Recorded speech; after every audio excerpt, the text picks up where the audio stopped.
Do you have trees that are leaning? In this video, I'll show you the correct way to stake and guy a tree.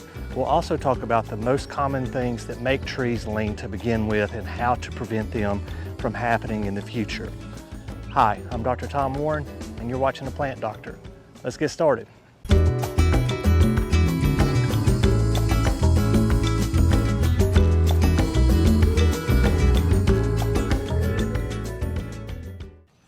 So as you can see here behind me, this Japanese maple is leaning. I also have another Japanese maple that's leaning as well. But there's an easy fix to this. So we can stake and guy a tree, and I'm going to walk you through the correct way to do it. If you do it incorrectly, you run the risk of killing your tree.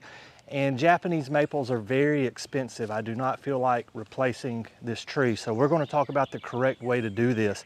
But first, what are some reasons that your tree is going to do this?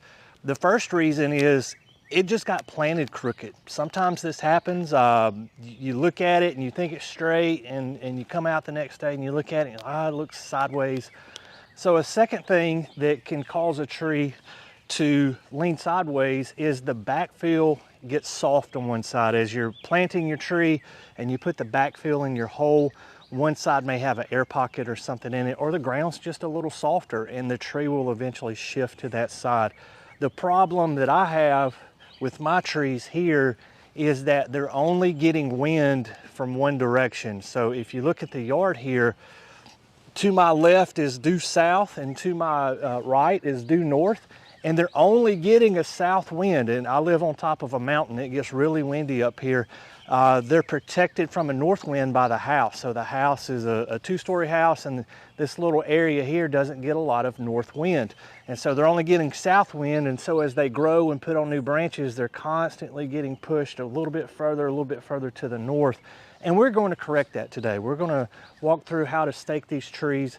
And today we're using a product called Easy Tie Tree Stake Kit. So I want to show you what comes in one of these tree staking kits. You're going to get 3 stakes, and it's going to have a hole in it here and a little hook here. You could run the rope through the hole here, but what I like to do is hook in behind this hook right here.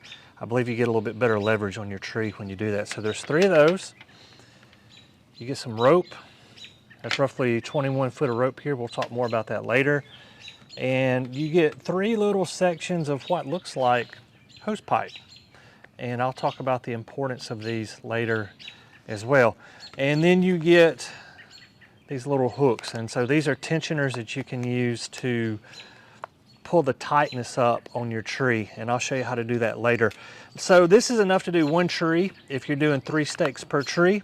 Or if you just want to need, like in our case, if you're doing 1 stake per tree, you've got 1 packet here will do 3 trees. I'll make sure to leave a link for this down in the description below so you can pick some up on Amazon. So the first thing you want to do is open up the bag and take out the stake and put stakes down around your tree. So for this demonstration, I'm only putting in 1 stake because I'm going to pull back against the wind. Originally, had I known this was going to happen, I would have staked it out with 3 stakes. I would have made a triangle and just perfectly equally spaced my 3 stakes. So no matter what way the wind blew, it would stay in place. But you want to take your stake and put it in at an angle. You want the top of your stake facing out away from the tree. That way, when the resistance of your string is pulling against your stake in the tree, your stake doesn't come out of the ground. In this particular tree staking kit, you're going to get 1 solid piece of roughly 21 feet of this yellow twine, and I've cut it off into equal 7-foot sections.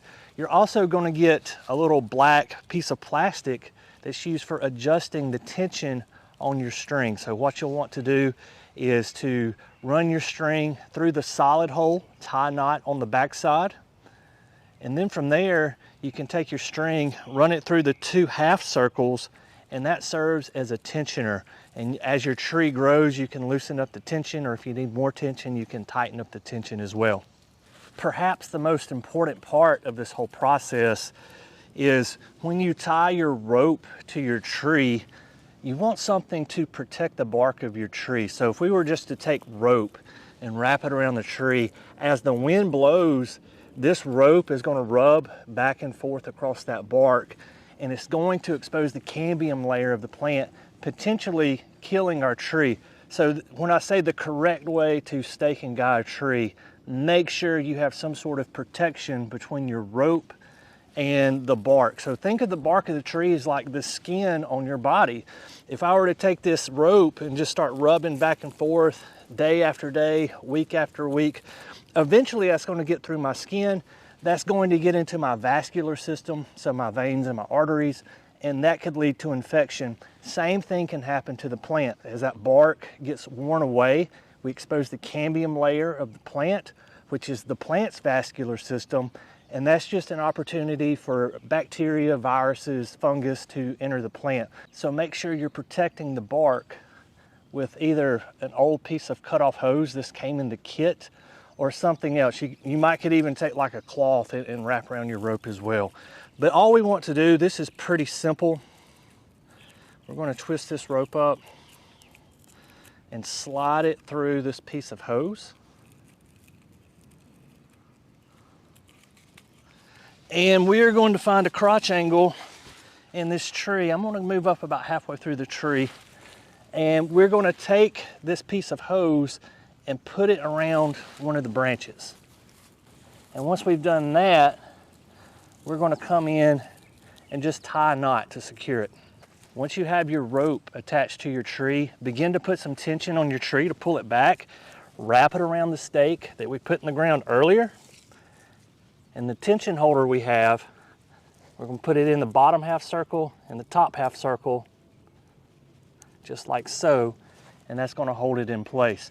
And we can begin to move the tree back. Right now, I have a lot of tension on this little piece of rope here.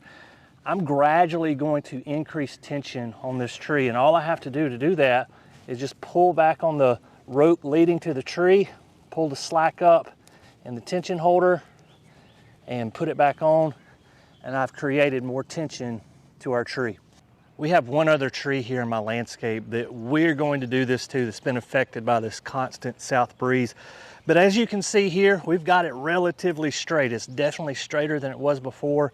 As the tree continues to grow, we'll put a little more pressure on it and a little more pressure on it to get it to where we want it to be. Now remember, I would recommend that if you are planting a tree for the first time, I should have done this and I just got lazy and didn't. Go ahead and stake it where you've got 3 stakes in the ground, where you've got one on this backside here, one here, and one over there as well. And then that way, when the wind blows, it really doesn't matter which way it's coming from.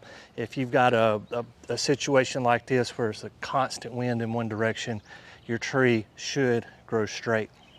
Guys, as always, thank you for watching The Plant Doctor. Until next time, happy gardening.